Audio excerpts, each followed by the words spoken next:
ಮೇ 20ಕ್ಕೆ ಎಲ್ಲಾದರೂ ಹೋಗೋ ಪ್ಲಾನ್ ಮಾಡಿ ಬಸ್ ಬುಕ್ ಮಾಡಿದ್ದೀರಾ? ಹಾಗಿದ್ರೆ ನಿಮ್ಮ ಪ್ಲಾನ್ ಅನ್ನ ಕೂಡಲೇ ಡ್ರಾಪ್ ಮಾಡಿ. ಯಾಕಂದ್ರೆ ಮೇ 20ರ ಮುಂಜಾನೆ 6 ಗಂಟೆಯಿಂದ ಇಡೀ ರಾಜ್ಯಾದ್ಯಂತ ಸಾರಿಗೆ ಸಂಪೂರ್ಣ ಬಂದ್ ಆಗಲಿದೆ. ಇಲ್ಲಿದೆ ನೋಡಿ ಕಂಪ್ಲೀಟ್ ಡೀಟೇಲ್ಸ್. ಮೇ 20ರಿಂದ ಕರ್ನಾಟಕ ಸ್ತಬ್ಧ, ಸಾರಿಗೆ ನೌಕರರ ಹೋರಾಟ ಶತಃ ಸಿದ್ಧ. ಸ್ಟೇರಿಂಗ್ ಹಿಡಿಯಲ್ಲ, ಟಿಕೆಟ್ ಹರಿಯಲ್ಲ, ಸ್ಪಾನರ್ ಮುಟ್ಟೋದೇ ಇಲ್ಲ.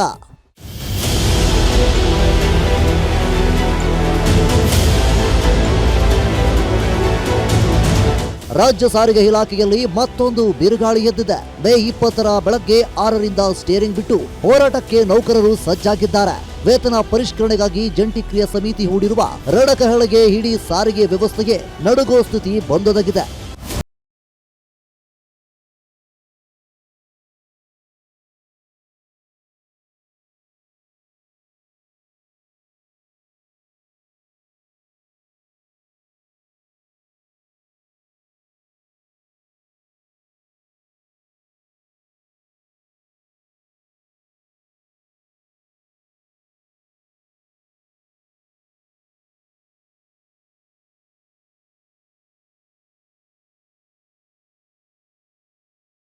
ಕಾರ್ಮಿಕ ಇಲಾಖೆ ಸಂಧಾನ ಸಭೆಯನ್ನು ನಡೆಸಿತು. ಆ ಸಭೆಯು ವಿಫಲವಾಗಿದ್ದು ಮೇ 20ರಿಂದ ಬಂದ್ ಮಾಡೋದೇ ಸಿದ್ಧ ಅಂತ ಸರ್ಕಾರಕ್ಕೆ ಎಚ್ಚರಿಕೆ ಕೊಟ್ಟಿದ್ದಾರೆ. ನಿಮಗೆ ಉತ್ತಮವಾದಂಥ ಬದುಕು ಆಗಬೇಕಾದ್ರೆ, ಉತ್ತಮವಾದಂಥ ವೇತನ ಬರಬೇಕಾದ್ರೆ ಯಾವುದೇ ಆಡಳಿತ ವರ್ಗ ಏನೇ ದಬ್ಬಾಳಿಕೆ ಮಾಡಲಿ ಅಥವಾ ಯಾವುದೇ ತಂತ್ರಗಾರಿಕೆಯನ್ನು ಬಳಸಲಿ, ನೀವು ಮೀನಿಗೆ ಹೆಂಗೆ ಈಜೋದನ್ನು ಯಾರು ಕಲಿಸಲ್ವೋ ಹಾಗೆ ಕಾರ್ಮಿಕರಿಗೆ ಸ್ಟ್ರೈಕ್ ಮಾಡೋದು ಗೊತ್ತಿದೆ. ಹಿಂದೆ 14 ದಿವಸ ಸ್ಟ್ರೈಕ್ ಮಾಡಿದ್ದಾರೆ ಅಲ್ವಾ? ಇದೇ ಜಂಟಿ ಸಮಿತಿ ಕರೆ ಕೊಟ್ಟಾಗ 4 ದಿವಸ ಸ್ಟ್ರೈಕ್ ಮಾಡಿದ್ದಾರೆ. ಅಂದರೆ ಸ್ಟ್ರೈಕ್ ಮಾಡಿ ಸಾರಿಗೆ ನಿಗಮಗಳ ನೌಕರರಿಗೆ ಅಭ್ಯಾಸ ಇದೆ. ನಾವು ಅವ್ರಿಗೆ ವಿನಂತಿ ಮಾಡ್ತೀವಿ, ನೀವು ಏನಾದರೂ ಸ್ಟ್ರೈಕ್ ಮಾಡದೆ ಹೋದರೆ ಸೌಲಭ್ಯ ನಿಮ್ಮದು ನಷ್ಟ ಆಗುತ್ತೆ. ಅದರಿಂದ 4 ನಿಗಮಗಳ ನೌಕರರು ನಿಮ್ಮ ಸೌಲಭ್ಯವನ್ನು ಪಡ್ಕೊಳ್ಳಿಕ್ಕೆ ಮತ್ತು 1/24 ಬಿಟ್ಟುಕೊಡುವಂಥ ಪ್ರಶ್ನೆ ಇದೆಯಲ್ಲ, ಅದು ಅವರಿಗೆ ತುಂಬ ಅನ್ಯಾಯ ಆಗುತ್ತೆ ಸಾರಿಗೆ ನೌಕರರಿಗೆ. ಅದನ್ನು ಅರ್ಥ ಮಾಡಿಕೊಂಡು 100ಕ್ಕೆ 100 ಮುಷ್ಕರ ಮಾಡಬೇಕು.